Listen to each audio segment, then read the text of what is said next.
troisième chapitre. Bon, quand on parle de transcription de l'expression des gènes, c'est en fait, c'est la transcription plus la traduction. En fait, là, c'est l'ADN. Ça, on l'a vu, le dogme central de la biologie moléculaire, qui peuvent donner un ARN.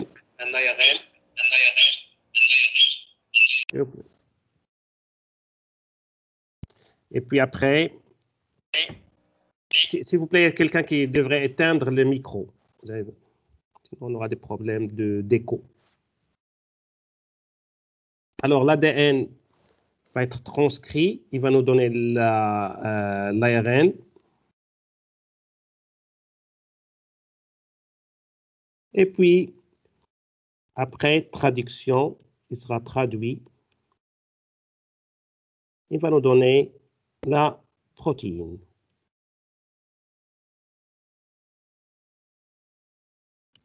Ça, c'est l'ARN.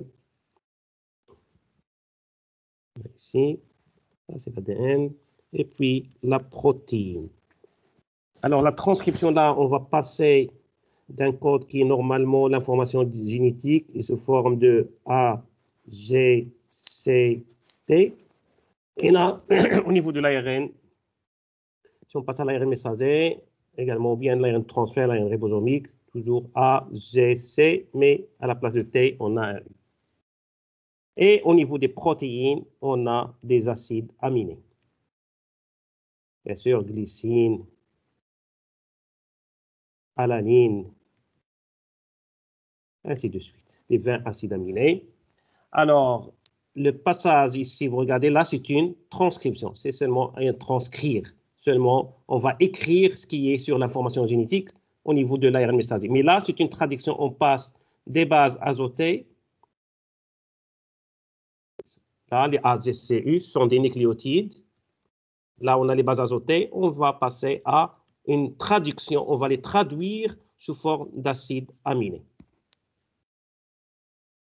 Alors, ça, c'est premièrement, c'est ce que là, ça va concerner ce chapitre-là. L'objectif, c'est de savoir les mécanismes d'expression des gènes. Qu'est-ce que c'est un gène? Le gène, en général, le gène, il peut coder pour un ARN messager, il peut coder pour l'ARN ribosomique, ça dépend de quel gène. Il y a des gènes pour les ARN messagers. Des gènes, ce sont des gènes qui sont généralement là, qui vont donner des protéines. Là, qui vont donner des protéines, généralement, ils passent par les ARN messagers. C'est là qui va donner les protéines. Il y a les gènes qui vont donner simplement des ARN ribosomiques et des gènes qui vont donner les ARN de transfert. Et il y a également des petits ARN tels que les snRNA. Ce sont généralement des gènes là, ce sont des ARN qui sont impliqués dans ce qu'on appelle le splicing ou l'épissage. Les RNAi, les mRNA, ce sont des ARN qui sont impliqués dans la régulation de l'expression. Alors, le gène, quand on va prendre un gène, on essaie de regarder sa séquence. Le gène, il est constitué de la séquence codante. Ça peut être seulement ça, c'est la séquence qui va donner la protéine, et également des séquences qu'on appelle des séquences non codantes. Les séquences non codantes, elles concernent aussi bien la partie au départ qui est impliquée dans l'initiation et que généralement c'est la partie là, la partie qu'on appelle 5', et une partie là, 3'. La partie 5', généralement, on va retrouver le promoteur et d'autres, parfois, ça va être compliqué chez les eucaryotes. On va trouver des séquences régulatrices qui permettent la régulation de l'expression. En plus du promoteur basal, au niveau du promoteur, on va retrouver des séquences régulatrices. C'est un promoteur qui est un peu complexe chez les eucaryotes. On trouve des séquences qui sont impliquées dans la transcription au niveau basal et des séquences qui sont impliquées dans la régulation d'expression des gènes. Et au niveau 3', ce sont des séquences qui sont impliquées dans la terminaison de la transcription. Et parfois, par exemple, chez les eucaryotes, on va se retrouver avec des introns à l'intérieur qui ne sont pas codantes. Ce sont des parties, parfois des séquences non codantes, ce sont des séquences non codantes. Donc, le gène, il ne concerne pas seulement la séquence codante, il contient également tout ce qui est des séquences impliquées dans l'initiation de la transcription, la terminaison de la transcription, la maturation des transcrits. On va voir les séquences qui sont impliquées dans la maturation des transcrits, l'initiation de la traduction et les autres éléments 6. On va voir dans ce cours-là, on va se voir les détails de ces parties-là.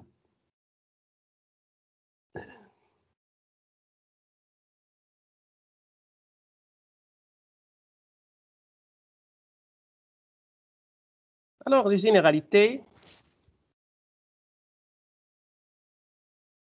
Alors, si c'est-à-dire en comparaison avec la réplication, si vous vous rappelez très très bien, au niveau de la réplication, on avait une origine de réplication et on a ce qu'on appelle des séquences de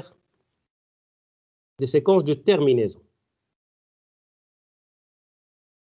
Et donc la réplication, si vous vous rappelez très très bien, il y a l'initiation au niveau de l'origine de réplication. Donc on a une étape qu'on appelle l'initiation. Et puis après, ça continue de manière, c'est bidirectionnel et on aura l'élongation de la réplication jusqu'à une partie terminale là, et là, ça va être la terminaison. Voilà. D'accord?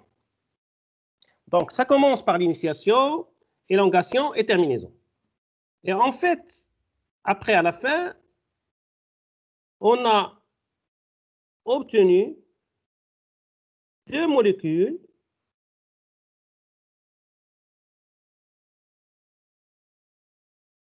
phi, et les deux, on a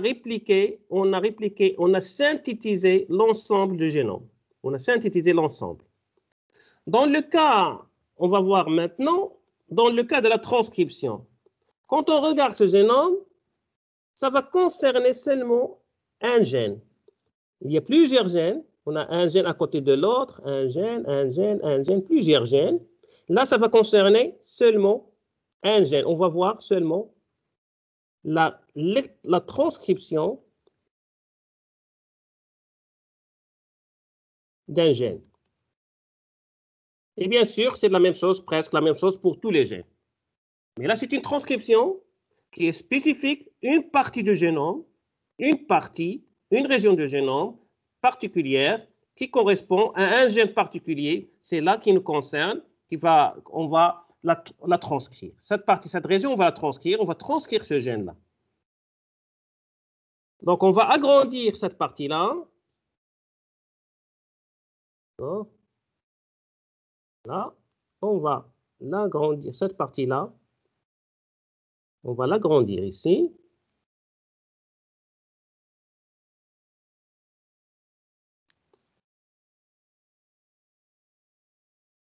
Et on va initier la transcription quelque part. Ça, c'est le gène. C'est la totalité, ça, c'est le gène. Et on va transcrire quelque part ici. Donc là, on va transcrire à ce niveau-là. On va commencer la transcription à ce niveau.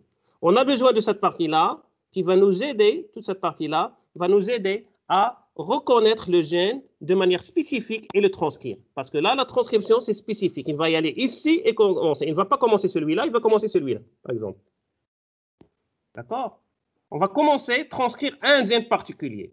Et donc, c'est une reconnaissance qui est spécifique. Donc, c'est pour ça que la transcription, ce sont des copies. En fait, on va transcrire, c'est une transcription sélective des parties de génome que sont les gènes.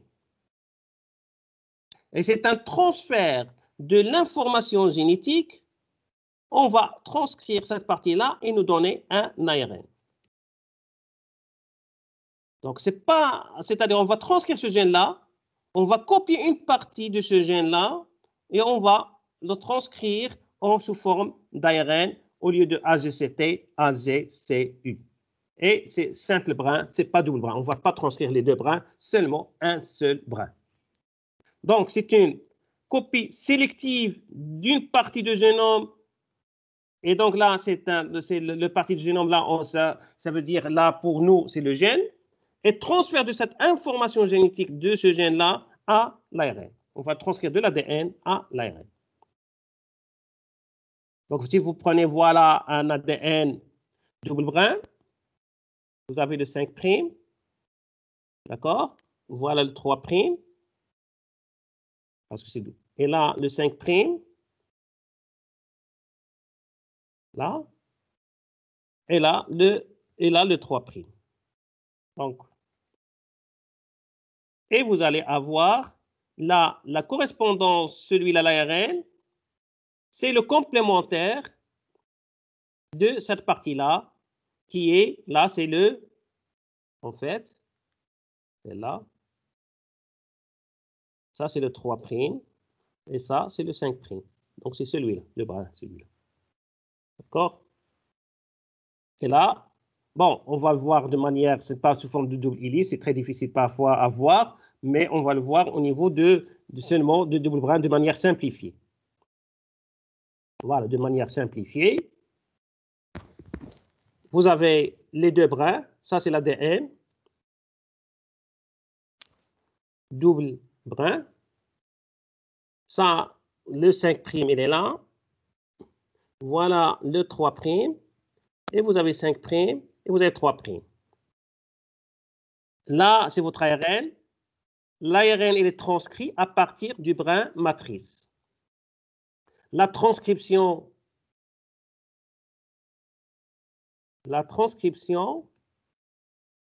c'est toujours la synthèse dans le sens 5', 3'. Comme l'ADN, la synthèse, ce qui est assis là, des polynucléotides, que ce soit ADN, que ce soit ARN, toujours la synthèse, ça se passe de 5' vers 3'. Donc là, on va synthétiser de 5' vers 3', l'ARN.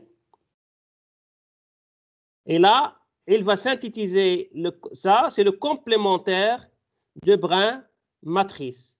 Le brin matrice, c'est celui-là. C'est celui-là, le brin matrice. Donc, il va transcrire à partir de là, par complémentarité, appariement des bases, U avec A, et ainsi de suite. Il va synthétiser U, A, C, G, ainsi de suite. Mais bien sûr, U, A, C, G, C, G, G, ainsi de suite. D'accord? Donc là, le brin matrice qui va servir pour copier, pour transcrire, ça s'appelle le brin matrice. L'autre brin, le brin complémentaire au brin matrice, ça s'appelle le brin codon. Pourquoi il s'appelle le brin codon? Parce que tout simplement, il ressemble à l'ARN transcrit. Il ressemble, regardez le brin codon, c'est celui-là, avec l'ARN transcrit, regardez, ça se ressemble, à part T, à la place, il y a U. Donc, on a donc la séquence de l'ARN, elle est identique au brin codon. Et complémentaire à l'autre brin, le brin matrice, qui a servi pour la synthèse de l'ARN messager. Alors, la réaction de synthèse, ça, on a déjà vu de manière, c'est-à-dire, on a vu de manière similaire au niveau de la synthèse de l'ADN. Également ici, on a l'ARN. L'ARN qui est là, on peut l'écrire sous forme de N, M, P. D'accord? Comme au niveau, ce qu'on a vu au niveau de l'ARN, au niveau de l'ADN, plus NTP, il va nous donner NMP N plus 1. On a rajouté un nucléotide. Et bien sûr, à partir de ce NTP, on a libération de pyrophosphate. Vous regardez la synthèse au niveau de, ça ressemble à celle de ce qu'on a vu au niveau de la synthèse de l'ADN, mais seulement ici, les substrats. Alors, le substrat, ici, c'est le NMP. TP. NTP, il y a les 4 nucléotides. C'est quoi les 4 nucléotides? C'est quoi les 4 nucléotides qu'on a? ATP, GTP, CTP. D'accord. ATP, GTP, CTP, CTP, UTP. UTP. TP. D'accord. L'ATP, vous avez déjà vu, vous savez très, ça, vous l'avez toujours. L'ATP, c'est quoi l'ATP? L'ATP, vous l'avez toujours, vous avez vu ça au niveau du chimie métabolique, tout le temps, vous voyez l'ATP. Oui ou non? Oui, monsieur. C'est source d'énergie, ainsi de suite, c'est ça ce que vous disent, et également le GTP, d'accord? Et le GTP. Alors, ce sont des nucléotides en fait, l'ATP, c'est un nucléotide pour nous ici, et il va permettre la synthèse. Et bien sûr, ce sont des nucléotides, il y a 3 phosphates, et bien sûr, les 3 phosphates, là, ils sont riches en énergie, les 2 liaisons, au niveau de, entre ça, c'est si on va prendre le NTP, on va mettre, voilà, le ribose, voilà, un OH, et ça se déprime OH, et là, vous avez la base, ça pourrait être soit A, soit G, soit C, soit U, et là, c'est le 5', vous avez le CH2, et là, vous avez O, et vous avez le phosphate et le phosphate. Ça s'appelle alpha, bêta et gamma. Donc, cette liaison-là, cette liaison est très riche, ça, elle est riche en énergie, Donc là, on a coupé ici, et donc là, ça demande de donner ça, on a consommé de l'énergie ici, c'est delta G comme au niveau de l'ADN, moins 3,5 kilocalories, et bien sûr, le pyrophosphate, il va être dégradé, ça va donner en 2 pyrophosphates, deux phosphates inorganiques. Le pyrophosphate va être coupé en 2, ça va donner 2 phosphates inorganiques grâce à la pyrophosphatase. Également, le delta G, dans ce cas-là, c'est moins 3,5 kilocalories par mol. Donc, on a en totalité 7 kilocalories qu'on a consommées. D'accord? Donc, voilà, cette réaction, c'est de la même, ça ressemble à ce qu'on a vu au niveau de l'ADN. Ça, c'est au niveau de la synthèse, au niveau de l'ARN. Alors, deuxième point très important au niveau de ces généralités, c'est l'unité de transcription. L'unité de transcription, on va mettre là, c'est ça, en fait. On va d'accord, la reproduire de manière différente. Vous avez une partie qu'on appelle le promoteur. La partie, ça c'est au niveau 5'. La partie 3', il y a le micro qui est... c'est quelqu'un qui a le micro allumé, ça gêne un petit peu, s'il vous plaît, il faudrait l'éteindre. Et là, c'est le 3', c'est le terminateur. D'accord? Promoteur et terminateur. Voilà, promoteur et terminateur. Il y a l'ARN polymérase va se fixer ici et il va synthétiser l'ARN. Et donc, il va synthétiser un ARN. Quand il va arriver ici, il va se détacher au niveau du terminateur. Il va arrêter la transcription. Donc, l'unité de transcription, ça correspond à cette partie-là. C'est le point d'initiation, depuis le point d'initiation jusqu'à la terminaison. Ça, c'est l'unité jusqu'à la terminaison. C'est l'unité de transcription. Ce n'est pas comme le gène. Le gène, c'est la totalité. Il contient également toute la séquence, toute l'information qui est au niveau de promoteur et terminateur. Là, on parle de l'unité de transcription. C'est la partie qui correspond à ce qu'on a, c'est-à-dire là, au niveau du point d'initiation de transcription jusqu'à la terminaison. Du point d'initiation jusqu'à la terminaison de la transcription. Alors, d'autres points importants que je voudrais préciser ici. Le premier point ici, qu'on a là, on l'écrit toujours plus 1. D'accord?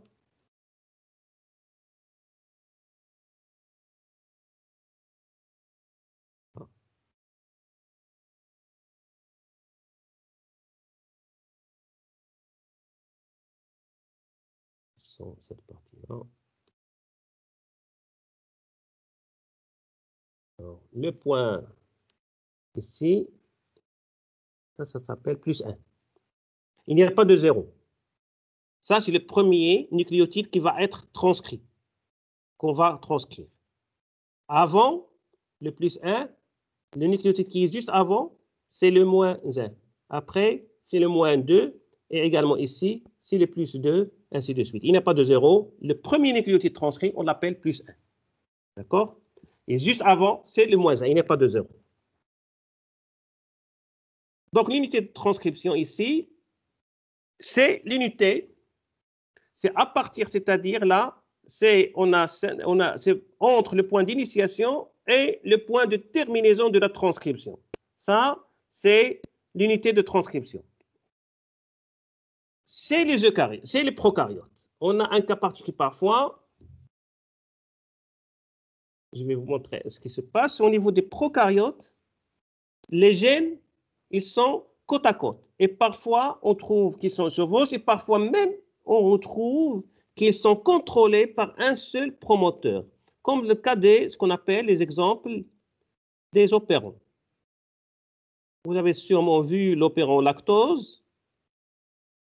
Alors, dans ce cas-là,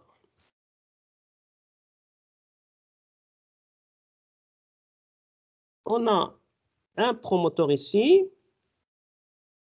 et là, c'est le terminateur. Mais à l'intérieur,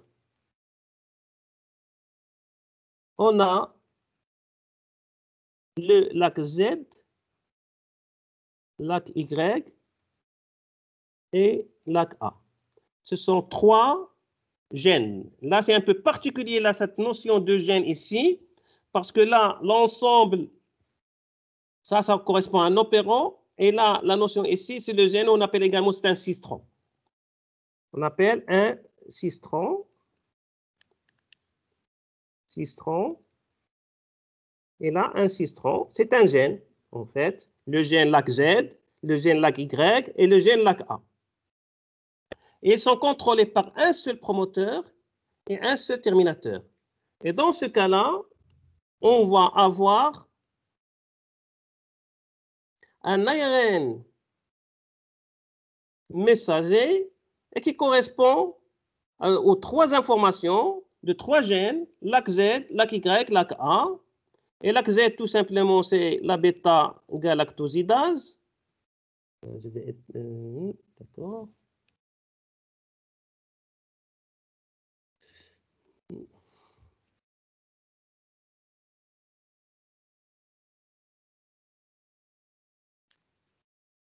Alors, cette partie lac Z, cette partie d'ARN va nous donner la bêta-galactosidase. On va revenir sur cette partie-là au niveau de la régulation. Cette partie-là, il va nous donner la perméase. Et celle-là, ça va nous donner la transacétylase. Donc, 3 protéines différentes, codées par un seul ARN messager et un seul, ça correspond tout à une seule unité de transcription. C'est pour ça qu'on appelle là, ce sont des ARN polycistroniques. Cet ARN-là, c'est un ARN polycistronique. Parce qu'il contient 3 cistrons, lac Z, lac Y et lac A. Ce sont 3 gènes. Et là, la notion, c'est un peu une notion un peu différente au niveau des prokaryotes. On retrouve cette partie, on retrouve au niveau des prokaryotes, généralement, il y a pas mal d'opérants qu'on retrouve au niveau de génomes prokaryotes. Par exemple, dans ce cas-là, lac Z, lac Y et lac Y et lac A, c'est l'opéron lactose. On a l'opéron histidine, on a l'opéron... Il y a plusieurs opérons. Et ces opérons-là, ils sont contrôlés par un seul promoteur et un seul terminateur. Et bien sûr, parce qu'il y a également un autre, au niveau des promoteurs, il y a la régulation. Ils sont régulés de la même manière. Donc là, c'est les prokaryotes, l'unité de transcription peut inclure plusieurs cistrons et c'est l'ARN polycistronique. C'est ça ce que ça veut dire tout ça. Parce qu'on se retrouve dans certains cas avec un ARN messager polycistronique et qui normalement va nous donner 3 protéines. Dans ce cas-là, par exemple, il nous donne 3 protéines. Il y en a qui peuvent donner 4, 5, ça dépend des cas. Alors, troisième point au niveau de ces généralités, comme ce qu'on a vu au niveau de l'introduction, l'ADN va nous donner un gène, va nous donner un ARN et va nous donner une protéine. Alors, pour un système de régulation, le plus simple, c'est de réduire ou bien d'arrêter, de ne pas avoir, par exemple, cette protéine-là. Il faudrait généralement soit arrêter la traduction, soit la transcription. Si on voudrait arrêter la synthèse de cette protéine, on va arrêter soit la traduction, soit la transcription. Alors, la manière la plus simple, et de manière, c'est-à-dire parce que la cellule, il est très économe la cellule, il n'y a pas quelque chose qui se passe comme ça au hasard, c'est vraiment très, très, très précise, tous les processus sont très précis. Il n'y a pas de perte d'énergie comme ça. Là, afin de ne pas consommer assez d'énergie, la seule manière, c'est d'arrêter la transcription et au départ, et surtout au niveau de l'initiation de la transcription. Parce que sinon, si vous synthétisez un ARN, c'est vraiment chaque nucléotide, il y a des pertes de l'énergie. Chaque synthèse d'un seul nucléotide, qu'on rajoute un nucléotide, le deuxième, le troisième, le quatrième, on perd de l'énergie. Donc, en fait, si on peut arrêter au niveau de l'initiation de la transcription, ça sera très, très au niveau énergétique. Et c'est ça ce qui se passe au niveau de la cellulaire. C'est généralement la régulation, la plus grande partie de la régulation, ça se passe au niveau de cette initiation de la transcription. Là, on va voir ce qui va suivre, la transcription, mais on va voir l'initiation de la transcription, on ne va pas voir la régulation, on va revenir à la régulation après. La régulation de l'expression, on va terminer tout d'abord l'initiation, on doit tout d'abord terminer la transcription, la traduction, et puis revenir et voir en troisième partie de ce cours la régulation de l'expression des gènes.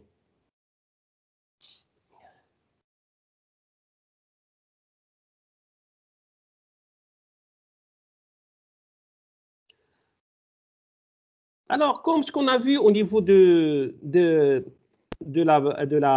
qu'on a vu au niveau de la réplication, on a traité tout d'abord les prokaryotes et puis les eucaryotes. Parce que toujours, on va voir même ici, que toujours au niveau de cette initiation de la transcription,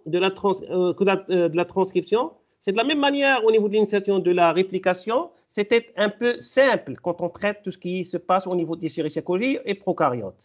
Mais ça, c'est très, très important pour voir la base. Mais après, quand on regarde ce qui se passe au niveau eucaryote, c'est généralement un peu compliqué.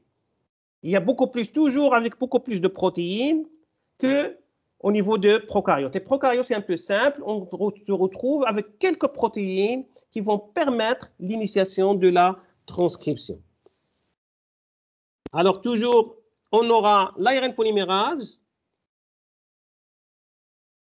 qui va tout d'abord reconnaître un promoteur. Donc, voilà, on a une protéine et on a quoi? Une séquence d'ADN. Et la protéine va se fixer de manière spécifique sur le promoteur. Donc là, c'est une reconnaissance, c'est une fixation, pas au hasard, c'est une fixation spécifique sur une séquence qu'on appelle promoteur. Comme au niveau de la réplication, une fixation de la DNA de manière spécifique sur l'origine de réplication chez Escherichia coli. De la même manière, chez les eucaryotes, l'ORC, c'est lui qui se fixe en premier. Également ici, c'est une reconnaissance spécifique. Et c'est pour cette raison-là, quand j'ai traité la structure de l'ADN, je vous ai parlé de ces grands sillons, petits sillons, et comment il y a cette reconnaissance entre les protéines et les séquences qu'on peut voir ces séquences-là, ces séquences qu'on peut voir, ces bases azotées, on peut les voir au niveau de grands sillons. On peut faire des différences et au niveau de petits sillons, surtout au niveau de grands sillons. Le petit sillon, il permet seulement de faire la différence entre AT et ZC, mais le grand sillon, il nous permet de faire la différence entre AT et TA, ZC et ZCA, entre les 4 possibilités. Il peut faire la différence et comme ça, il peut faire distinguer au niveau de la séquence, il peut faire des distinctions, il peut savoir une séquence particulière et se fixer de manière spécifique une protéine. Donc là, ce point-là, très important, j'insiste sur ce point-là, j'ai insisté au niveau de la structure de génome, et j'ai parlé de ce grand sillon très, très important et le petit sillon pour la reconnaissance des séquences. C'est pour ça que normalement, là, votre protéine, il va y aller de manière spécifique et se fixer sur un point particulier au niveau du génome et pas n'importe où et pas au hasard. Après la fixation, il va continuer, il y aura l'initiation de la transcription, la synthèse de l'ARN, d'un petit ARN, et après, il va continuer par l'élongation jusqu'à la terminaison et libération de votre ARN. Alors, on va voir les détails de cette initiation de la transcription. On va parler tout d'abord avec l'ARN, on va décrire un petit peu ce qui est l'ARN polymérase. Ça, vous l'avez dans le polycopier. C'est un complexe. Il est constitué de plusieurs protéines. Qu'on appelle, il y en a alpha 2, bêta, bêta prime et oméga. Alpha 2, donc là, il y a 2 alpha. Alpha, alpha. 2 sous-unités alpha, bêta, bêta prime et oméga. Donc 5 sous-unités. Donc il est constitué de 5 protéines, cette enzyme. 5 protéines. Et puis, il se rajoute à ça une autre protéine qu'on appelle le facteur sigma. C'est le facteur sigma. D'accord. Ça constitue qu'on appelle l'enzyme, le core enzyme, c'est l'enzyme centrale, la base. C'est ça l'ARN polymérase en fait, mais qu'on va retrouver cette ARN polymérase qui va permettre de faire l'élongation. Mais au niveau de l'initiation de la transcription, il se rajoute un autre facteur qu'on appelle le sigma. Cette enzyme-là, ce qu'on appelle, c'est l'ARN polymérase, mais avec le facteur sigma, ça constitue tout ce qu'on appelle l'holoenzyme, et qui va servir pour l'initiation de la transcription. Sinon, après l'initiation de la transcription, on a besoin seulement de ce core enzyme qui constitue seulement de cette partie-là sans facteur sigma. Donc, le facteur sigma, il joue un rôle bien précis, c'est l'initiation de la transcription. Et il aide l'ARN polymérase à reconnaître le promoteur. Donc, initiation spécifique de la transcription par l'ARN polymérase. Et cette initiation spécifique de la transcription, elle est due en grande partie au facteur sigma. Donc, le facteur sigma, c'est lui qui va aider à cette reconnaissance spécifique. C'est ainsi sur cette partie-là. Il y a, premièrement, il y a pas mal d'études qui ont été réalisées et qui montrent ça. On a calculé même la constante d'association parce que là, vous regardez là, il y aura là la fixation. Je vous donne un exemple. On prend une séquence d'ADN, par exemple dans un tube, et on rajoute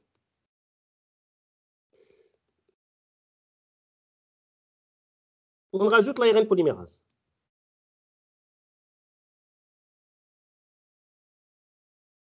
On appelle le core enzyme. D'accord. On rajoute à ça, donc il va se fixer. On a constaté que si on rajoute ça à un morceau d'ADN, il se fixe n'importe où. il peut se fixer ici, il peut se fixer ici, et n'est pas spécifique l'ARN polymérase toute seule. Vous rajoutez l'ARN polymérase, à un morceau d'ADN, il peut se fixer. Et il se fixe, bien sûr, et il se détache, parce que toute fixation-là, il se fixe, se détache, se fixe, se détache. Donc, il ne reste pas fixé trop longtemps, il se fixe et se détache. Il ne reconnaît pas, il se fixe de manière qui n'est pas spécifique, n'importe où. D'accord? Par contre, si on rajoute, on va rajouter le facteur sigma. On lui rajoute le facteur sigma. Dans ce cas-là, si c'est ça le promoteur, il va y aller se fixer seulement sur le promoteur. Donc là, la reconnaissance n'est pas non spécifique. Quand il y a l'ARN polymérase tout seul, le corps enzyme tout seul, il y a une fixation n'importe où sur l'ADN et il se fixe, se détache. Mais par contre, quand il y a le facteur sigma associé, quand il se fixe sur l'ARN polymérase, il va le guider au niveau du promoteur. Et dans ce cas-là, on aura une fixation qui est beaucoup plus importante dans le sens de fixation, et se dit très lentement, c'est-à-dire il se fixe, il va rester un moment sur le promoteur. Par contre, la fixation de l'ARN polymérase toute seule, il se fixe, se détache, se fixe, se détache. Par contre, quand il se fixe de manière un peu plus spécifique et il reste. C'est pour ça que normalement, la constante d'association de l'ARN polymérase la constante d'association de l'ARN polymérase à l'ADN, il va augmenter de 100 fois si on rajoute le facteur sigma. Pardon, 1000 fois. 1000 fois. Une augmentation de 1000 fois si on rajoute le facteur sigma. Donc là, il y a une spécificité pour la fixation de l'ADN au niveau du promoteur. La demi-vie du complexe est de plusieurs heures. Là, il va rester, c'est-à-dire quand il se fixe, il reste. Il ne va pas se détacher rapidement. Mais par contre, s'il y a l'ARN polymérase qui est fixé sur l'ADN, il se détache rapidement. Par contre, quand il y a, avec le facteur sigma, il va l'aider à se stabiliser sur ce promoteur et il va l'aider il guide l'ARN polymérase à se fixer sur le promoteur et à rester sur le promoteur. Et là, pour commencer la transcription. Alors, là, on a vu l'ARN polymérase avec le facteur sigma. On va voir l'autre partie, c'est la séquence. Là, c'est la protéine qui va se fixer de manière spécifique sur le promoteur et initier la transcription. Mais là, on va regarder de l'autre côté. Pourquoi ce promoteur est différent, cette séquence-là est différente des autres séquences. Bien sûr, c'est comme dans le cas on a vu pour l'ADN, pour la réplication, il y avait une séquence spécifique qu'on ne va pas retrouver au niveau du génome, on va le retrouver de manière précise au niveau de cette partie-là, au niveau de l'origine de réplication. Là, de la même manière, au niveau des gènes, on va le retrouver toujours, on retrouve une séquence particulière au niveau de promoteur et qui sera reconnue par le facteur sigma.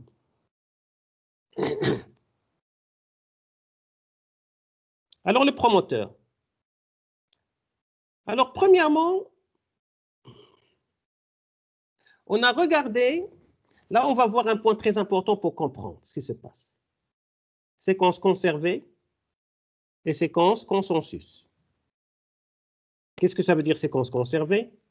Et qu'est-ce que ça veut dire séquence consensus? Alors, d'où ça vient conserver? D'où ça vient ce consensus? Alors, en fait, je vais vous donner quelque chose là. D'accord.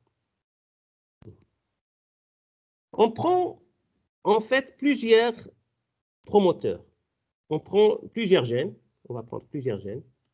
Par exemple, là, le gène 1, plusieurs gènes au niveau de génome d'Escherichia coli. Ils ont des tailles différentes. Oh, ainsi de suite. 1, 2, 3, 4, X. Et on regarde ces gènes-là. On regarde, est-ce qu'il y a, au niveau de séquence, est-ce qu'il y a une ressemblance? Là, en fait, on réalise quoi? On réalise ce qu'on appelle un alignement de séquences. Pardon.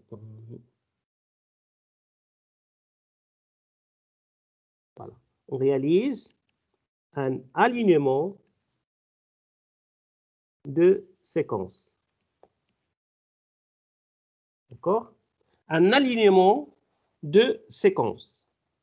Et on regarde au niveau, est-ce qu'il y a des séquences qui se ressemblent? On regarde à partir de 5' vers 3'. Et on regarde. En réalisant ça, on a constaté qu'il y a des séquences, il y a une conservation de séquences presque au niveau 5' dans la 30, au niveau de cette région 5', presque de 60 paires de bases, qu'il y a une conservation presque de 60 paires de bases, pas à 100%. Pas à 100%, c'est-à-dire une conservation. Il y a quelques séquences au niveau de ces 60 paires de bases, il y a des séquences qui sont presque les mêmes. On y retrouve. Qui sont presque les mêmes. C'est pour ça qu'on parle qu'il y a une conservation de séquences au niveau 5'. C'est-à-dire en comparant le 5' par rapport au milieu, là, il y a des différences énormes. Mais par contre, au niveau 5', on regarde, il y a des ressemblances. Donc, au niveau de 5', on retrouve des ressemblances. Mais là, au niveau des autres parties, c'est différent au niveau des autres parties. C'est la partie 5' qui est presque, ils se ressemblent. Il y a des séquences qui se ressemblent. Et ça, par alignement de séquences. Et à partir de ces séquences-là, on a constaté qu'on se retrouve, c'est-à-dire là, on écrit, par exemple, on va écrire le plus 1, donc pour celui-là, le plus 1, il est là, plus 1, plus 1, plus 1, plus 1. On le sait très très bien, à partir de la transcription, les ARN messagers, on connaît que ça, le plus 1, il est là, le plus 1, il est là, le plus 1, il est là, et le plus 1, il est là, ainsi de suite, le plus 1, il est là. D'accord.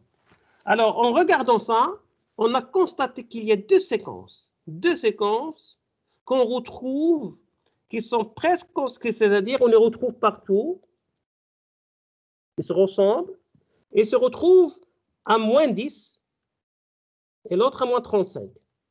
Donc, deux séquences qui ressortent à partir de cette étude, qui se ressemblent, qui sont deux séquences qui se ressemblent,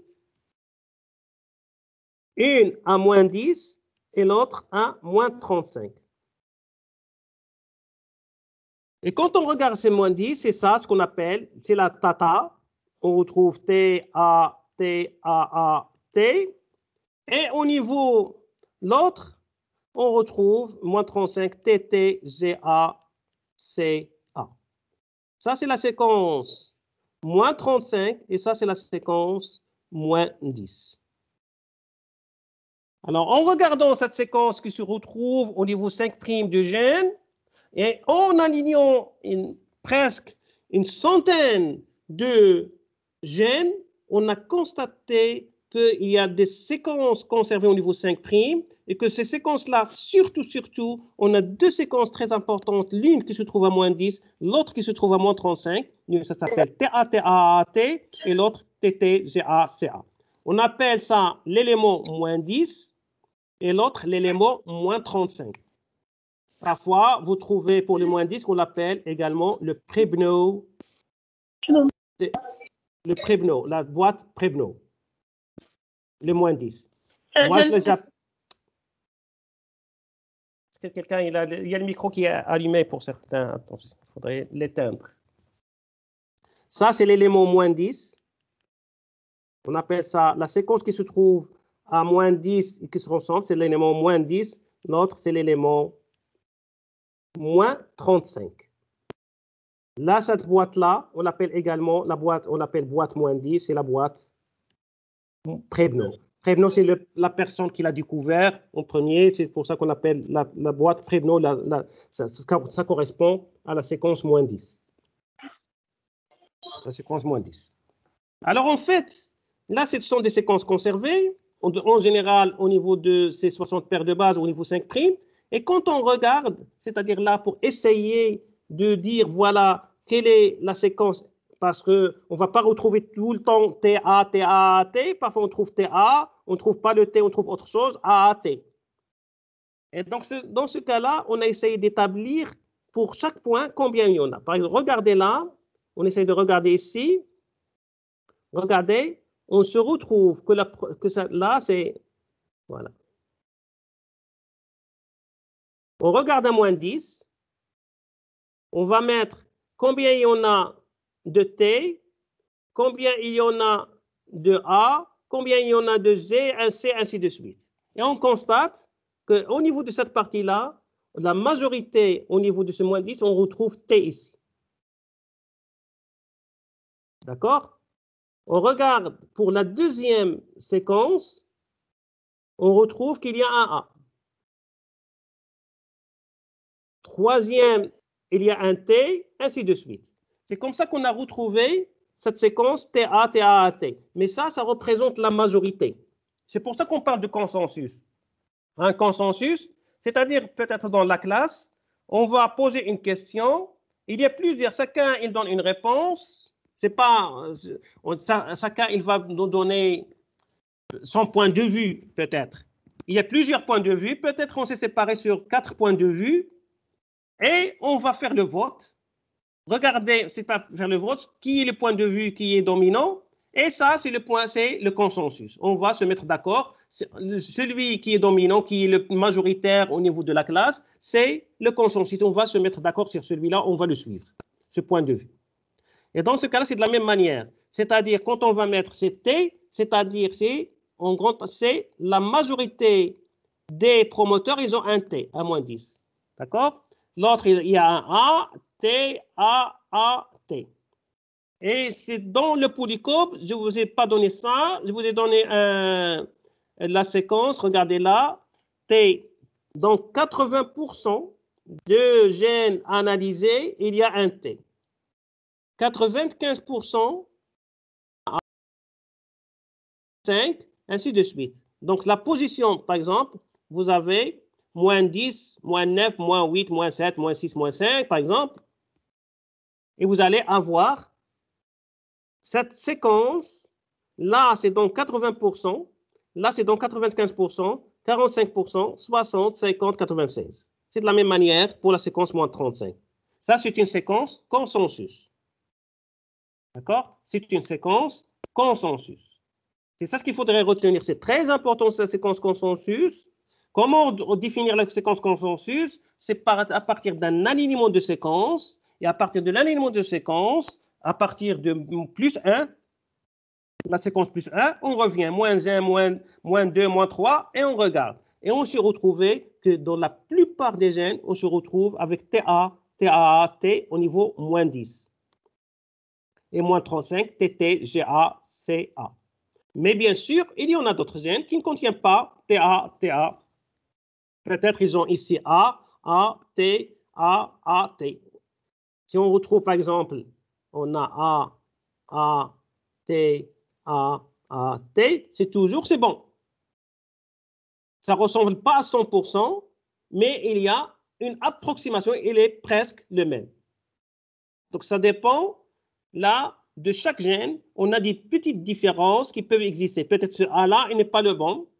On ne va pas retrouver A, on va retrouver T. Ça dépend de chaque gène, mais en majorité, c'est la séquence consensus. C'est la séquence majoritaire, en fait.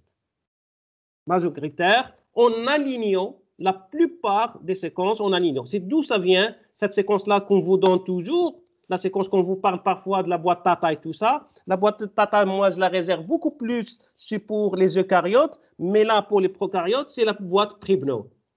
Sinon, on parle seulement de l'élément, la séquence moins 10, la séquence moins 35. L'élément moins 10, l'élément moins 35, c'est très bon. D'accord? Alors, et c'est comme ces séquences-là, on les retrouve toujours dans la plupart des gènes. Si on les retrouve toujours, comme on les retrouve toujours, c'est moins 10, moins 35. Donc, ça veut dire tout simplement, là, de manière fonctionnelle, et ça, c'est un travail qu'on fait généralement avec la bioinformatique maintenant à l'heure actuelle depuis une vingtaine d'années. Presque 30 ans, ça a commencé la bioinformatique, en 1990 où ça a commencé. Maintenant, c'est très, très développé. C'est toute une discipline à part. Quand on retrouve des séquences comme ça, consensus, et des séquences conservées, on dit que peut-être c'est fonctionnel, ça. C'est-à-dire, il y a C'est fonctionnel, c'est-à-dire que ça va servir à quelque chose, c'est-à-dire sûrement il y aura peut-être une protéine qui va se fixer sur cette séquence. Par exemple, au niveau des promoteurs, on va dire, voilà, cette séquence, c'est peut-être là, il y aura une fixation de l'ARN polymérase. Comme il est conservé sur tous les gènes, une grande partie des gènes, ça veut dire que ça va être la cible de l'ARN polymérase. C'est là où il va initier, c'est là où il va se fixer, il va reconnaître, il va fixer. Il va se fixer. Mais bien sûr, ce sont des... Et là, il faudrait suivre parce qu'on appelle ce qu'on appelle, c'est de ce qu'on fait au niveau de génomique fonctionnelle, c'est-à-dire de démontrer que c'est vraiment ces séquences, ça sert à quelque chose. Parce que quand on trouve des séquences comme ça, on aligne les séquences, on retrouve in silico des séquences conservées, consensus. Là, il faudrait passer à l'autre étape. Il faudrait passer à l'autre étape, c'est-à-dire passer à l'étape de regarder est-ce que c'est fonctionnel. D'accord? Parce que ça, c'est un travail qui est fait. L'alignement de séquences, c'est in silico. In silico, c'est-à-dire par ordinateur. Bien sûr, vous avez in vivo, in vitro et in silico. In silico, c'est quand on travaille sur ordinateur et ressortir, à partir de ces séquences, on a ressorti qu'il y a des séquences consensus, des séquences conservées là, consensus. Donc là, ils vont servir à quelque chose, ces séquences-là. C'est sûrement, comme on les retrouve dans les 5' de tous de ces promoteurs-là, peut-être c'est là où se fixe l'ARN polymérase. Et bien sûr, il faudrait démontrer. Et c'est ça ce qui était fait avant, c'est-à-dire démontrer par des méthodes, que ce soit de biologie moléculaire. Vous avez un résumé ici, je ne vais pas rentrer sur les détails ici, avec ces... Là, ce qui est très important, regardez là, par exemple, ce cas-là de mutation. C'est-à-dire, on essaye de regarder des mutations, là où il y aura un problème au niveau qui diminue partiellement ou totalement l'expression, la transcription, c'est-à-dire on a moins de transcription, la transcription ne se passe plus de la même manière, on ne produit plus la même quantité d'ARN, ou bien on a arrêté la transcription, on a retrouvé que les mutations, ça se trouve à ce niveau-là, regardez, c'est là, et là. Et donc ça, ce sont des mutations au niveau de moins 35, et bien sûr également au niveau de moins 10. Les mutations qui touchent ces parties-là, elles diminuent et parfois elles arrêtent totalement la transcription. Donc ça dépend de la mutation, comment il est. Certaines mutations, elles arrêtent vraiment, elles diminuent totalement, elles diminuent vraiment la quantité de l'ARN messager produit, l'ARN qu'on va produire à partir de ces gènes-là. Ça, c'est par limitation. Ça montre clairement que ce sont le moins 10 et le moins 35, ils jouent un rôle très important dans l'initiation de la transcription. Là, ce sont des méthodes de biologie moléculaire, de TBM. Peut-être on va revenir sur cette partie-là si on a le temps pour les traiter. Ce sont les modifications, c'est-à-dire on va essayer de modifier, on modifie, on essaye de réaliser ça dans des tubes, essayer de voir est-ce que l'ARN polymérase avec le facteur sigma, il va se fixer. Quand on modifie, c'est-à-dire on modifie chimiquement, c'est-à-dire on va réaliser des méthylations et tout au niveau de ces nucléotides et on essaie de voir. Et parfois, quand on fait ça, il va poser un problème, il n'y a plus de reconnaissance de ces séquences-là.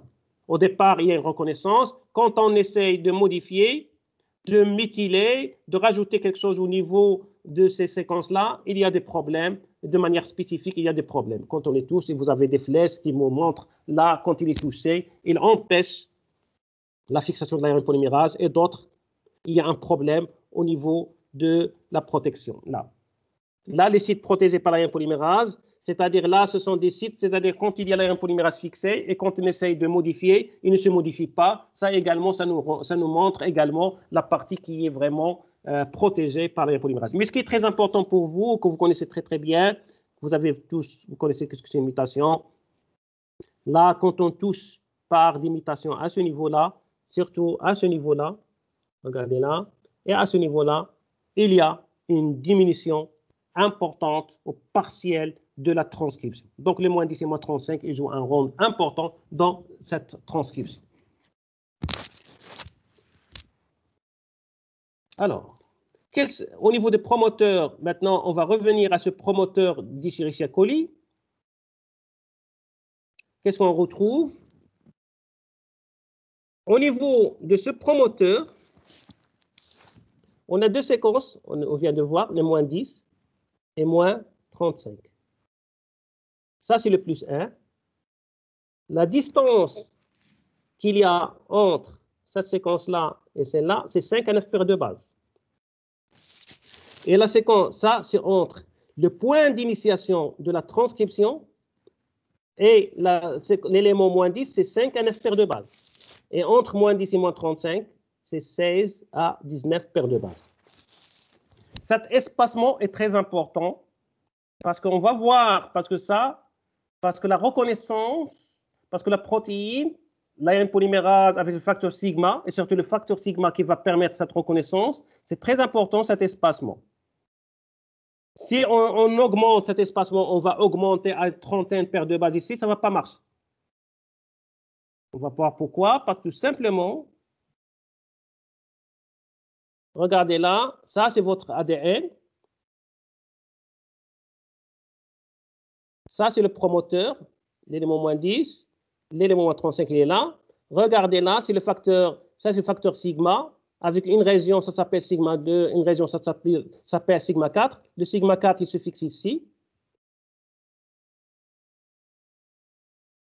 Il se fixe ici. Le sigma 2, il se fixe ici. Voilà le sigma 2. Voilà, il est là. Le sigma 4, il est là. Donc, il se fixe au niveau de moins 10. L'autre, il se fixe au niveau de moins 35. Donc, s'il y a, surtout, regardez, le moins 10, il est vraiment, c'est très grand. C'est une grande partie. Le moins 35, c'est seulement une petite partie qui est concernée. Mais surtout, le moins 10, il est très, très, très important. Regardez ce qui est en vert ici. C'est très, très important, cette fixation au niveau de moins 10. Et bien sûr, l'espacement, on ne va pas augmenter. Si on augmente, il n'y aura plus, celui-là, il ne va plus se fixer sur le moins 35, le sigma 4. Donc là, on peut fixer le sigma 2, mais le sigma 4 il ne peut pas se fixer. Donc ça pose un problème au niveau des promoteurs. Donc cet espacement, quand on parle de l'espacement ici, entre moins 10 et 35, de 16 à 19 paires de bases, elle est très importante. Parce que là, cette partie-là, il est reconnu par sigma, un domaine de sigma, et là, il est reconnu par un domaine de sigma, et tout ça, c'est le sigma. Donc, une partie va reconnaître cette partie-là, une région de facteur sigma va reconnaître cette partie-là. Donc, cette reconnaissance, elle est spécifique au niveau de cette séquence, et surtout le moins 10, il est très, très, très important au niveau de cette fixation et au niveau de cette reconnaissance.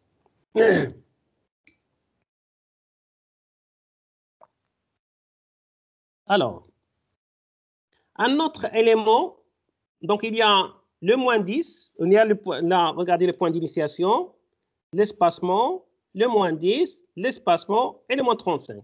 Et il y a un élément de plus qu'on retrouve dans certaines séquences, ce qu'on appelle l'élément UP, upstream, dans certains promoteurs. C'est une séquence qui est riche en AT et on va la voir ici, j'ai un, voilà. Voilà un promoteur. Regardez ce type de promoteur. On a le moins 10, moins 35, l'espacement, espacement, espacement. Regardez le même, moins 10, moins 35.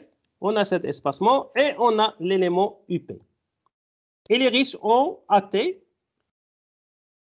On va voir. Alors, dans ce cas-là, on a constaté que dans ce type de promoteur, voilà le facteur sigma, il va se fixer sur le moins 10. Le sigma, une partie du sigma va se fixer sur le moins 35. Et là, c'est l'ARN polymérase. Au niveau C-terminal, ça c'est le C-terminal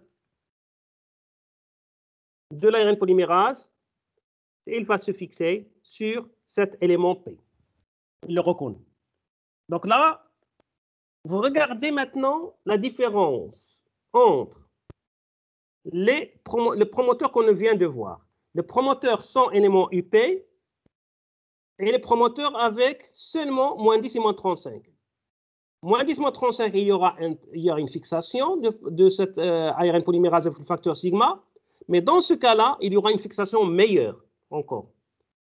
Parce que là, ça va être la fixation également de C-terminal de l'ARN polymérase. Il va reconnaître cet élément UP et se fixer. Vous voyez, là, il y a fixation seulement de la partie sigma 2, sigma 4. Là, c'est le sigma 2, sigma 4, c'est le facteur sigma. Et il y a également le C terminal de l'ARN polymérase. D'accord? Donc voilà, regardez là la différence entre les deux, ces deux promoteurs. Donc, qui va donner les meilleures fixations de l'ARN polymérase? Est-ce que le A ou bien le B? Le premier, est-ce que ce A-là ou bien le B? Lequel va nous donner les meilleures fixations de l'ARN polymérase? Le B. Le B. Et c'est généralement ça, c'est pour ça qu'on a écrit là, regardez, promoteur fort.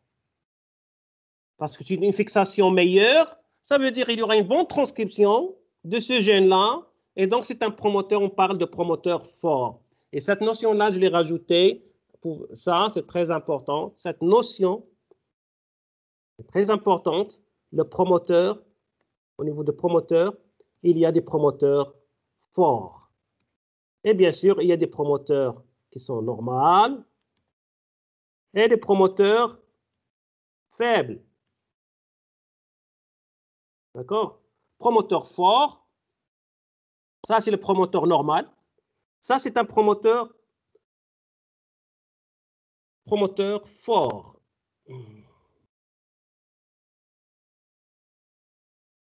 Hein? Donc là, on va mettre ça, c'est plus. Ça veut dire plus, peut-être plus, 3 plus. Ou bien on va mettre ça, c'est 2 plus, et ça, c'est 3 plus. Donc ça, c'est un promoteur fort. D'accord?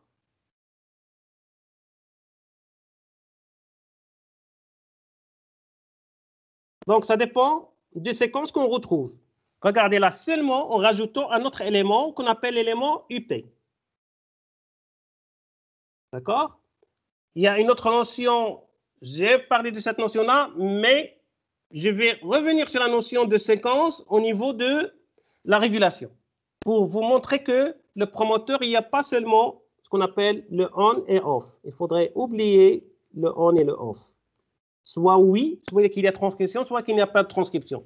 Il y a, ça pourrait être 10%, 20% de transcription, 30, 40%, 50%. Il n'y a pas seulement 0 ou bien 100%. Il y a une variabilité, il y a une quantité qui est différente d'ARN produites. Les ARN qui vont être produits, qu'on va produire, les ARN qu'on va produire, il y aura des quantités différentes, ça dépend du promoteur. Ça dépend de la séquence de promoteur et ça dépend de ces éléments. Est-ce qu'il y a le moins 10, moins 35? Est-ce qu'il y a un élément UP? L'élément UP, il va rajouter, il va nous donner un promoteur fort et on va avoir une grande quantité, une quantité importante d'ARN qu'on va produire. Il y a d'autres, voilà, là, ce que j'ai rajouté ici, c'est ces promoteurs qui sont, là, c'est un promoteur faible. Il n'y a pas de moins 35. Parce que, comme j'ai dit tout à l'heure, le moins 10, c'est le plus important au niveau de la fixation. Il y a le moins 35, mais là, s'il n'est pas fixé, il va se fixer. Mais ça, c'est un promoteur qui est faible. Ça, ce sont des exemples des promoteurs qui sont...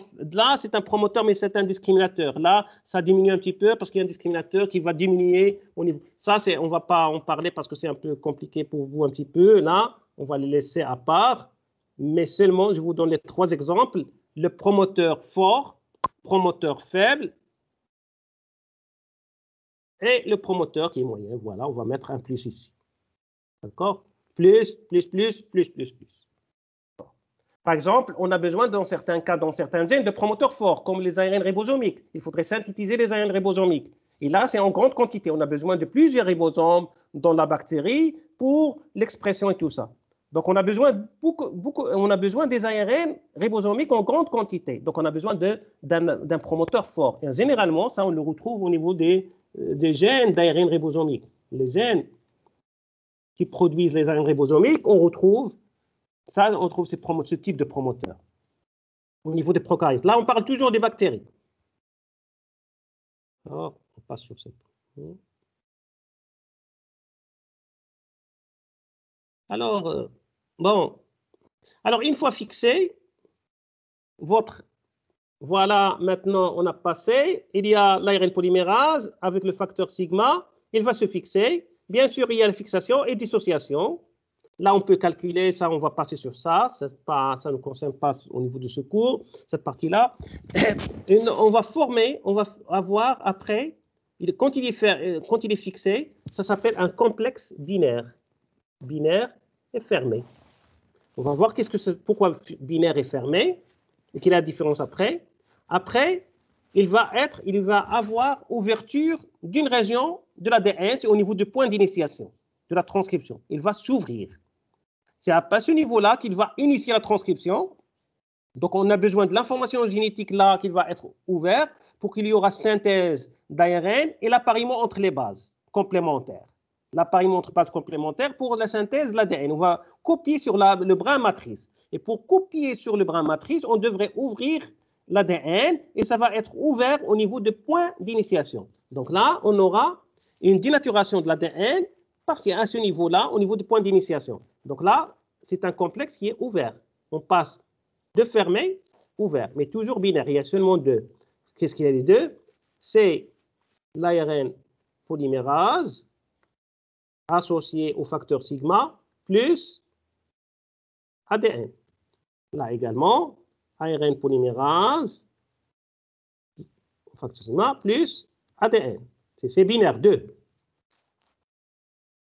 Là, il va commencer la synthèse de quelques nucléotides. Et donc là, on aura ARN polymérase sigma, ADN, plus l'ARN synthétisé. Ça s'appelle quoi? C'est un complexe ternaire. D'accord? Donc binaire, bien sûr ternaire. Comme s'il est ternaire, il est ouvert. Il y a la bulle. Il y aura la bulle. Parce qu'il y a 3. Il y aura, ça va être comme ça.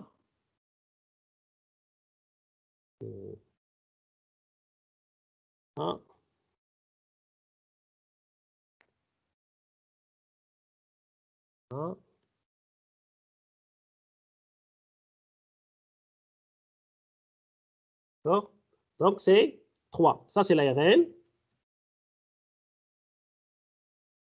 Ça, c'est l'ADN. Ça, c'est l'ADN. Ça, c'est le brin matrice. Et ça, c'est le brin codon. Et ça, c'est l'ARN qu'on vient de synthétiser, qu'on commence à synthétiser. Et donc, c'est un complexe ternaire. 1, 2, 3. 3 composants. 3, pardon. Il est ouvert. On a 2 composantes, 1 et 2, l'ADN. Et 3, c'est l'ARN polymérase qu'on va rajouter. Il est là. Voilà. ARN polymérase. D'accord? Alors, je vais passer sur un point. Ça, je ne vais pas vous parler. Ça, parce que ça, ce n'est pas aussi important pour vous. On va passer sur ça, l'initiation abortive. Donc, après, quand il synthétise l'ARN et quand ça continue, qu'est-ce qu'il va? Il va libérer le facteur sigma. Il y aura libération du facteur sigma. Et ce qui va rester, l'ADN, l'ARN polymérase, ADN, ARN. Donc là, on a passé automatiquement à l'élongation. D'accord. Pourquoi il écrit ici initiation abortive? Parce que parfois, ça ne passe pas, ça s'arrête. Il synthétise 2, 3, 4 nucléotides, 5 nucléotides, et ça s'arrête. Alors, quand ça dépasse les 10 nucléotides, on sait très très bien que ça va y aller pour l'élongation. Sinon, ça pourrait être une initiation abortive. Abortive, c'est comme s'il y a de l'avortement, ça va s'arrêter au départ. Au lieu de continuer, terminer et avoir l'élongation, là, il va s'arrêter au départ. C'est pour ça qu'il y a une initiation abortive. Ce n'est pas aussi important pour vous. Ce qui est important de comprendre, c'est que normalement, à un moment, c'est-à-dire là, il y aura libération du facteur sigma et l'ARN polymérase va continuer à synthétiser l'ARN. Le point le plus important, c'est le facteur sigma associé à l'ADN, associé à l'ARN polymérase. Il va reconnaître spécifiquement la séquence moins 10 et bien sûr le moins 35. Et là, il va commencer de manière spécifique à plus 1, la transcription. Il va commencer, une fois qu'il dépasse quelques nucléotides, ça va commencer l'élongation. Le facteur sigma, il se détache et l'ARN polymérase, toute seule, capable de continuer. il est un peu stable à ce moment-là. Il a commencé la synthèse et ça va continuer jusqu'à terminer au niveau de la terminaison, la transcription.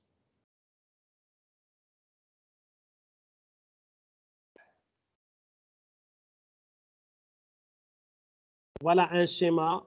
Ça, c'est seulement pour... Regardez là.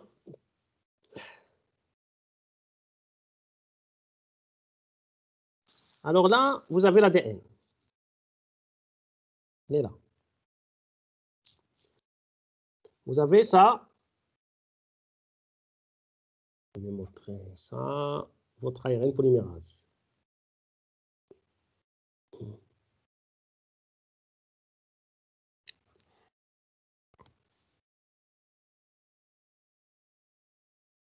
Donc l'ADN, voilà, ça c'est votre ARN polymérase. L'ADN entre par là et il ressort. Il va ressortir. Il est là, il rentre et il ressort. Et en rentrant, à l'intérieur, il y a formation, séparation des brins et synthèse de l'ARN. Voilà, l'ARN, elle est là. Regardez, c'est là, l'ARN. D'accord? Vous voyez, l'ARN, elle est là. Elle est synthétisée. Bien sûr, à partir du brin matrice. Donc là, il rentre, il est séparé, il va ressortir. Et en même temps, l'ARN polymérase, il va continuer dynamique, il va ouvrir davantage et synthétiser davantage l'ARN. Regardez ça sur le plus 1, il commence la synthèse de l'ARN et ça va continuer ainsi de suite. Il va continuer jusqu'à, regardez là de manière schématique, le sigma 1, le sigma 2. Donc là, il va synthétiser à partir de ce plus 1 et il va continuer et il va après sortir l'ARN de ici. Donc là, il va synthétiser, ça sur le plus 1, il va synthétiser l'ARN et puis il avance, ce plus 1, cet ADN-là, il va se retrouver ici. Et cette partie-là, il va se retrouver ici. Donc là, il va déjà synthétiser, il va ressortir l'ARN ici et l'ADN du brin ici. Et on aura l'ARN qui va ressortir à partir de là.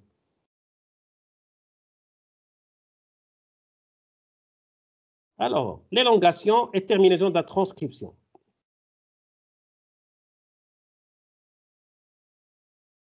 Alors.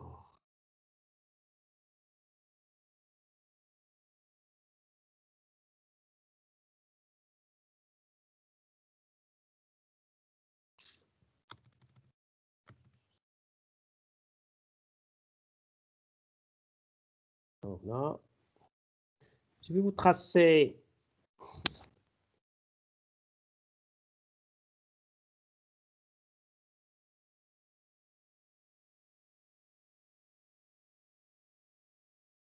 plus 1. Là, c'est votre.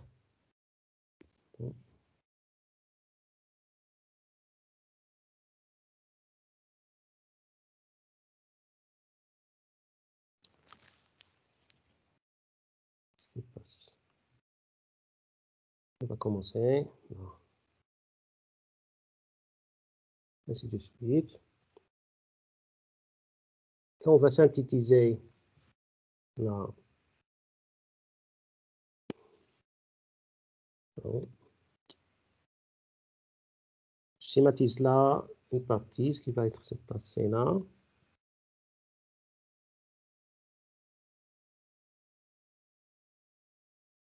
Voilà. Ça, c'est le 5'. Et ça, c'est le 3'. Le 3'. Et 5'. Ça, c'est le 5'. Ça, c'est le 3'. 5'. 3'. Dans ce cas-là, il y a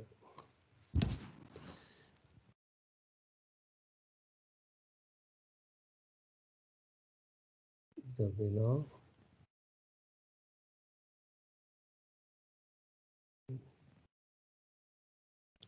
Et bien sûr, là, vous avez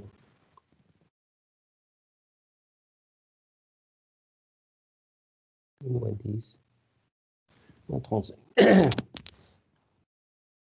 D'accord. Non. On va commencer tout d'abord. Donc voilà, je résume un petit peu ce qu'on a vu. Ça, c'est l'ARN polymérase, avec le facteur sigma qui va permettre une reconnaissance de manière spécifique le moins 10 et moins 35, surtout ces deux parties-là, le sigma 2 et le sigma 4. Et là, c'est le plus 1. Et donc là, l'ARN polymérase, il va se fixer sur ce promoteur grâce au facteur sigma. Une fois il est fixé, il y aura initiation de la transcription au niveau de plus 1. Il va synthétiser quelques nucléotides. Et après, c'est l'élongation. C'est ça ce qu'on voit ici. C'est l'élongation. Il va synthétiser au fur et à mesure, en se déplaçant sur cet ADN, il va synthétiser l'ARN et on a dans le sens 5', 3'. Et il va continuer ici, 5', 3', jusqu'à cette région-là qu'on appelle le terminateur. Alors, qu'est-ce qui se passe au niveau du terminateur? Pour qu'il y aura le résultat qu'on va avoir à ce niveau-là, c'est qu'il y aura un détachement de l'ARN polymérase et l'ARN, il va être là, il va être libre. Là, il peut être traduit. Il va être libre à ce moment-là. Qu'est-ce qu'on va avoir comme terminateur qui va permettre cette terminaison? Alors, cette terminaison, on a constaté chez Escherichia coli qu'il y a deux types de terminateurs. Le terminateur, ce qu'on appelle Rho indépendant, et les terminateurs Rho dépendants. On va commencer par le premier, les Rho indépendants. Qu'est-ce que ça veut dire Rho indépendant? On a constaté qu'au niveau de cette extrémité 3' des gènes, de certains gènes, la extrémité 3', on se retrouve avec une séquence comme celle-là. Quand il est traduite, vous regardez ça, quand il est traduite, il nous donne une séquence. Je vais agrandir un petit peu. Voilà. Vous voyez mieux maintenant? Vous voyez mieux? Est-ce que vous voyez la séquence? Oui, monsieur. D'accord? Alors, cet ADN, regardez cet ADN maintenant. Ça, c'est le brin en haut, c'est le brin. Voilà, vous me dites qu'est-ce que c'est, quel brin celui qui est en haut? Est-ce que c'est le brin codon ou bien matrice qui est en haut? Codon. Codon. Parce qu'il ressemble à l'ARN. Donc, c'est le brin codon. Et là, c'est le brin matrice. Matrice, le complémentaire de l'ARN. D'accord. Donc, c'est l'extrémité de 3'. Donc là, l'ARN correspondant, c'est celui-là. Bien sûr, cet ARN, il y a tout l'ARN, il est là. Ça, c'est l'extrémité 3'. On retrouve cet ARN, quand on regarde, il peut former une structure secondaire. Il peut former une structure secondaire. Regardez ce G. Voilà.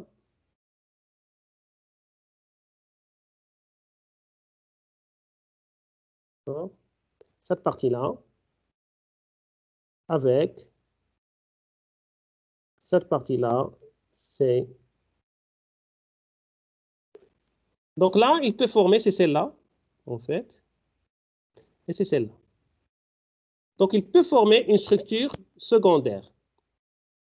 Bien sûr, vous vous rappelez ce qu'on a vu au niveau des ARN de transfert, au niveau du premier chapitre, c'est la même, presque. Ce sont deux séquences.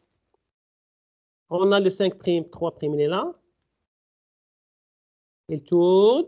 Ça correspond au 5', vers 3', donc c'est antiparallèle, et l'appariement entre les bases, et c'est riche en GC, donc ça, c'est riche en GC.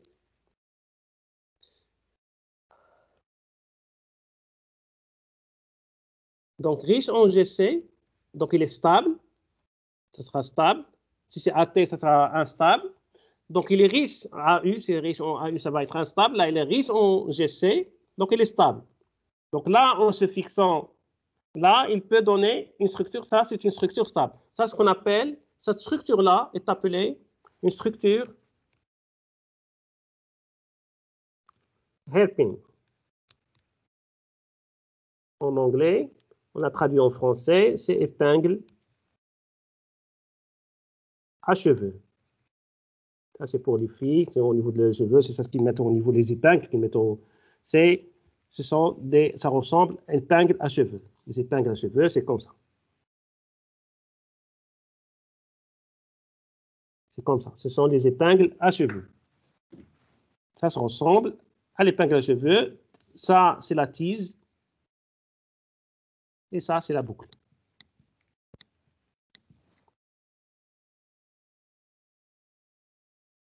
D'accord? Boucle tise.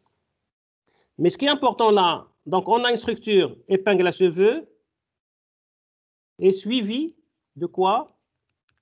D'une séquence riche en AU. C'est celle-là. Regardez. C'est riche en U. Donc c'est celle-là qui va être fixée au brin matrice. Supposons ça c'est transcrit. Donc, une fois il est transcrit, il va mettre ça va donner une forme épingle à cheveux. Et celui-là, il est resté attaché à l'ADN au brin matrice. Il est riche en U, en AU. Donc, c'est une séquence qui est faible, qui est fixée. La fixation, elle est faible, cette fixation-là. Il peut se détacher facilement. Voilà, il est synthétisé. Une fois on arrive à cette séquence-là, cette séquence va former l'épingle à cheveux. Et puis, on a cette séquence riche en AU. Et là, l'épingle à cheveux. Donc, pour l'ARN polymérase qui est là, ça pose un problème. Ça va le freiner. C'est comme un frein. Et en plus de ça, il va être freiné et celui-là peut se détacher rapidement. Et comme ça, vous avez l'ARN.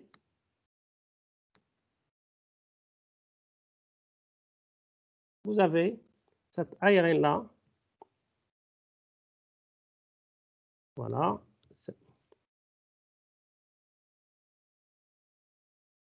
Non, c'est pas un problème. ARN-là. Voilà, qui se marie. Le problème, je touche à d'autres boutons. Je vais changer d'ici, cette partie-là. D'accord. Voilà. 5'. Et là, également, c'est le 5'. Et ça, c'est le 3'. Ça, c'est le 3'. Et ça, c'est le 3'. Donc, l'ARN polymérase qui est à ce niveau-là, une fois il a synthétisé cette ARN, là, cet ARN, il va prendre la formation, il va former une structure secondaire sous forme d'épingle à cheveux. Mais en plus de ça, ce n'est pas l'épingle à cheveux lui seul va permettre le détachement parce qu'il va freiner, mais le détachement est dû surtout à cette région qui est riche en U, et là, ça va détacher. Et c'est ça ce qu'on retrouve au niveau de ces séquences-là. On n'a pas besoin d'une protéine, c'est tout simplement la présence de cette séquence au niveau, cette séquence au niveau 3' du gène, de certains gènes, du gène prokaryote de certains gènes. Donc on appelle, c'est une séquence qui est, on appelle cette terminaison rho indépendante parce qu'il n'a pas besoin, on va voir, il n'a pas besoin de rien, c'est seulement la séquence. Il est à elle-même, cette séquence à elle-même, il peut arrêter la transcription et il peut se détacher, l'ARN peut se détacher et comme ça, on a terminé la transcription. On va voir le deuxième, là vous allez comprendre qu'est-ce que ça veut dire rho dépendante, rho indépendante. Dans ce cas-là, on n'a pas besoin de protéines, on n'a rien, on a besoin seulement de la séquence elle-même qui est synthétisée, qui va permettre le détachement, l'arrêt et le détachement de l'ARN. Là, dans le rho dépendant, on a synthèse, voilà l'ARN polymérase, il synthétise. À un moment donné, il va arriver à un site. Là, en même temps, il va arriver à un site, le terminateur. D'accord? Là, vous ne le voyez pas très bien. Je vais le dessiner peut-être. Je ne sais pas si vous voyez cette partie-là. Est-ce que vous voyez cette partie? Non? Je vais dessiner. Voilà.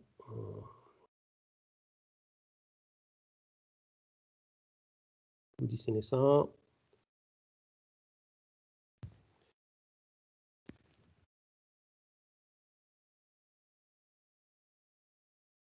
Voilà. On prend ça, votre ARN. Oui. On va synthétiser l'ARN.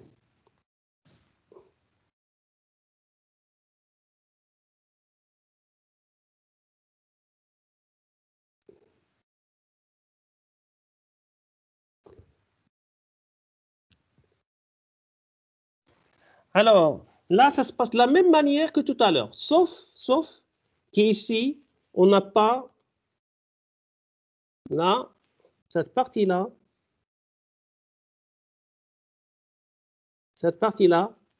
c'est pas comme tout à l'heure, c'est une séquence normale, c'est pas riche en AU. Tout à l'heure, c'était riche en AU. Là, c'est pas riche en AU. Donc, il est stable. Donc, il peut continuer la transcription, cette ARN polymérase. La différence, vous voyez, c'est cette partie-là. Celui-là, il se fixe au niveau 5', c'est une protéine qui se fixe au niveau 5' et elle continue son déplacement. Une fois que l'ARN polymérase, il freine un petit peu, il arrive et il va le détacher. Il le détache. Donc, c'est une séquence, il va reconnaître une séquence particulière à ce niveau-là. Et une fois l'ARN polymérase freine, il va reconnaître cette séquence et il va se fixer et permettre le détachement de cet ARN-là. Donc, il va empêcher l'ARN polymérase de continuer et permettre le détachement. Et ça, cette protéine-là, ça s'appelle Rho. Donc, dans ce cas-là, dans le deuxième cas, c'est une terminaison, elle est dépendante de cette protéine Rho. C'est pour ça qu'on appelle cette terminaison, elle est terminaison Rho. C'est une terminaison Rho dépendante. Tout simplement parce qu'elle dépend de ce facteur Rho qui reconnaît le 5', il va se déplacer jusqu'à reconnaître une séquence à ce niveau-là. Et cette séquence, en même temps, il y a un arrêt provisoire, un arrêt temporaire de cette ARN polymérase grâce à cette structure secondaire, mais il peut continuer, mais l'arrivée de ce Rho, il va permettre la terminaison. Il va permettre la terminaison de la transcription. Donc, c'est pour ça qu'on appelle cette terminaison Rho-dépendance. Et celle-là, comme il ne dépend pas, il n'y a pas de Rho, on appelle une terminaison Rho indépendante. Parce qu'il ne dépend pas d'une protéine. Il n'a pas besoin d'une protéine, c'est seulement la séquence en elle-même, la séquence intrinsèque, il va permettre la terminaison. Par contre, l'autre, il va dépendre de Rho, qui va reconnaître un site particulier et qui va se déplacer, reconnaître un site particulier. Et comme l'ARN polymérase a ici, à cause d'une structure secondaire, il s'est arrêté à un moment, il s'est arrêté de manière temporaire. Là, le Rho, il arrive et il va permettre le détachement. Donc voilà, terminaison Rho dépendante de la transcription et terminaison Rho indépendante de la transcription. D'accord?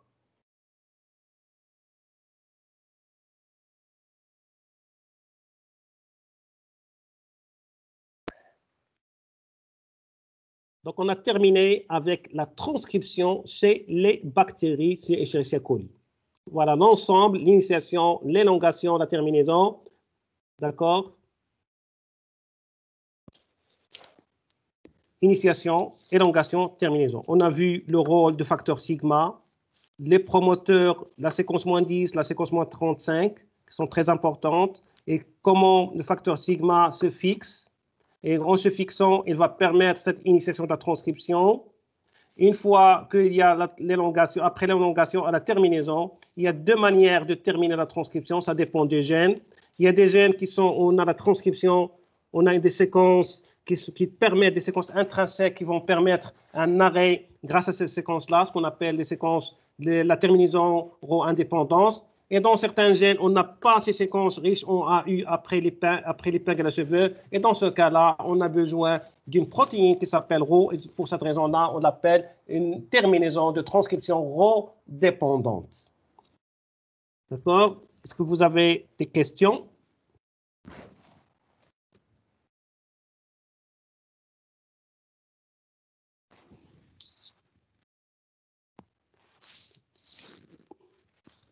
Vous avez des questions?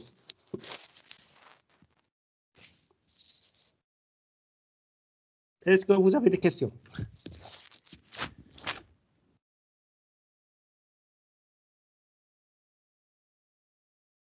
Vous avez tout compris?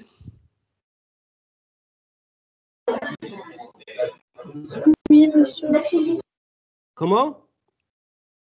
Je n'ai pas bien entendu. Oui, monsieur, c'est bon. Oui, monsieur, c'est bon. C'est bon? Il n'y a pas de problème? Si vous avez des problèmes, il faudrait d'abord lire le polycope, tout ça, revoir ça aujourd'hui. Parce que c'est très important de revoir, parce que demain, on va un peu voir un système beaucoup plus compliqué, c'est celui des eucaryotes. Mais il faudrait comprendre ce système-là qui est simple. Ce n'est pas aussi compliqué, parce que ça paraît au départ compliqué. Il faudrait séparer les choses, mettre initiation. L'élongation, c'est de la synthèse, et la terminaison. Toujours, on a initiation, terminaison. Regardez la réplication, initiation, terminaison. Toujours des DNA binding protéines, des protéines qui se fixent de manière spécifique. Premièrement, le premier, c'est la réplication au niveau de l'origine de réplication. DNA A, toute une cascade. L'ORSC au niveau de caryote, ainsi de suite. Après la terminaison, il y a la terminaison de la transcription, de la réplication. C'est le facteur TAS avec le TER. Également ici, ce sont des séquences. La première séquence là, ce sont des séquences. Cette séquence au niveau de promoteur, reconnue par le facteur sigma. Et une fois, c'est la séquence -10 qui est la plus importante. Il y a également la séquence -35, l'élément UP. Après, c'est la séquence -10, -35 reconnue par le facteur sigma. L'élément UP, il est reconnu par le C-terminal de l'ARN polymérase. Après cette initiation, au niveau de la terminaison, il y a ça dépend. Est-ce que c'est un gène qui contient, c'est seulement la séquence en elle-même, la séquence intrinsèque, il va permettre qu'il y ait une épingle à cheveux, qui va donner au niveau de l'ARN une épingle à cheveux, une structure à épingle à cheveux suivie d'une séquence riche en AU, et comme ça, il va terminer la transcription. C'est cette séquence, et ça s'appelle la terminaison Rho-indépendante. Dans le cas, notre cas, c'est dans le cas où on n'a pas on a une épingle à cheveux, mais on a une structure secondaire. Bon, comme épingle à cheveux, c'est pas une structure c'est pas comme l'autre. Il n'y a pas de séquence riche en AU après, donc il ne va pas permettre la terminaison de la transcription elle-même. Il va seulement aider à freiner un petit peu l'ARN polymérase de se déplacer, et comme ça, la protéine Rho, il va venir, il va arrêter la transcription. Donc, terminaison Rho dépendante. D'accord? Donc, à demain, Inch'Allah. Donc, demain, c'est 8h30. Ce n'est pas 9h. C'est pas pour c'est toujours 8h30, parce que Isa, c'est 8h30 parce qu'ils terminent. Parce que normalement, ils devraient commencer leur cours peut-être à, je ne sais pas, 10h30 ou bien 10h15, le deuxième cours. Donc, comme ça, parce qu'on a 1h30, donc on commence à 8h30.